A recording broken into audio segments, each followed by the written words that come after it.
we are proud Canadians, we are proud Muslims, and we are proud Somalis.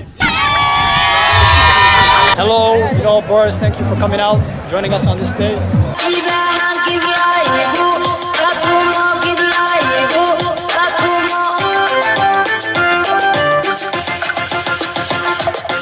I want to welcome Borys Wrzesnewskyj to the stage. And before I pass the mic to him,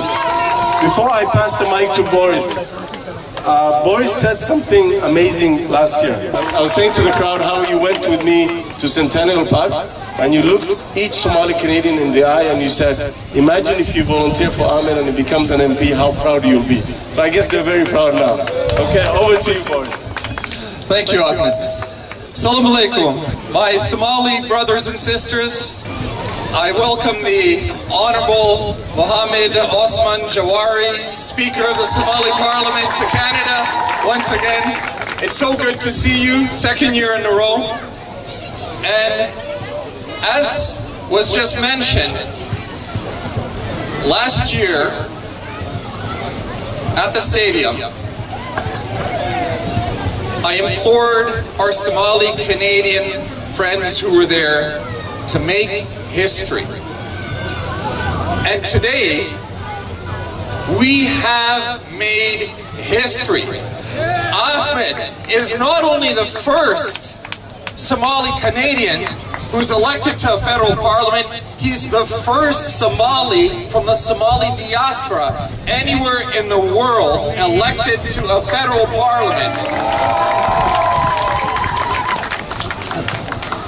So friends, you did your job.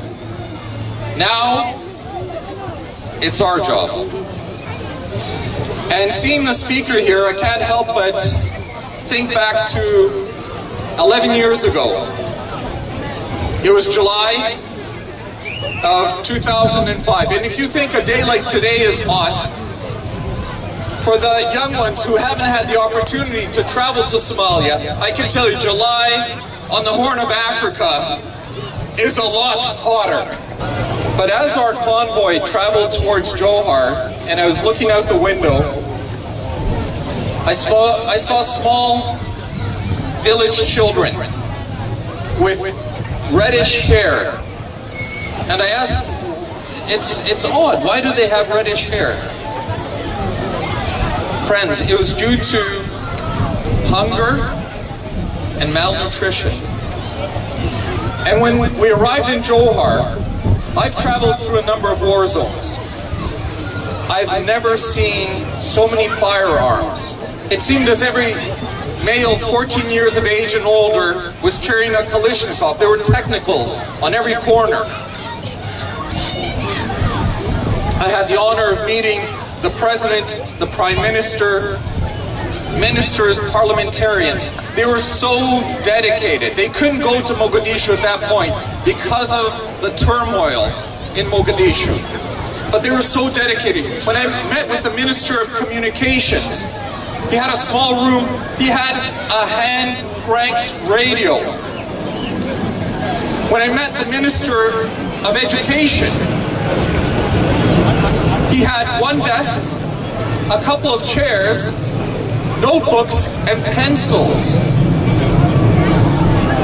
They didn't have resources, but they had an abundance of determination to change the futures of their Somali brethren. When I came here today, I was enjoying the sounds of the children playing, laughing, and it made me think back again to that trip to Johor. When we were leaving, I asked if we could walk down the main street, a dusty street, to our convoy. And as I was walking with a group of parliamentarians, there was a group of people, and a little girl broke out from amongst the people.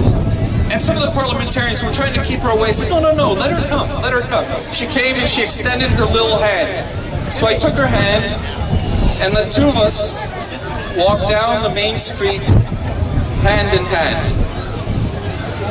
She was barefoot. She only had a threadbare t-shirt with holes in it.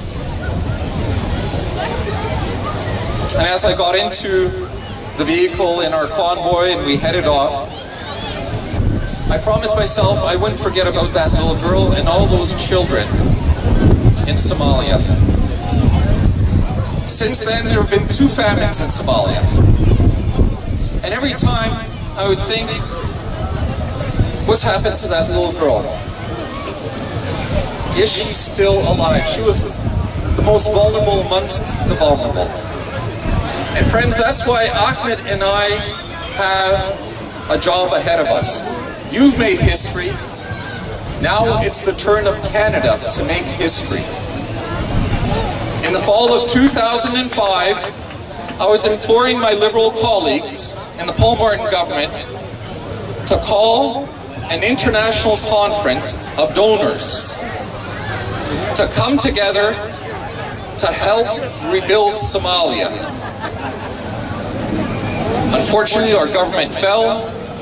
There was a different government for a decade, but we're back. And we're back with a purpose. And today we have an opportunity.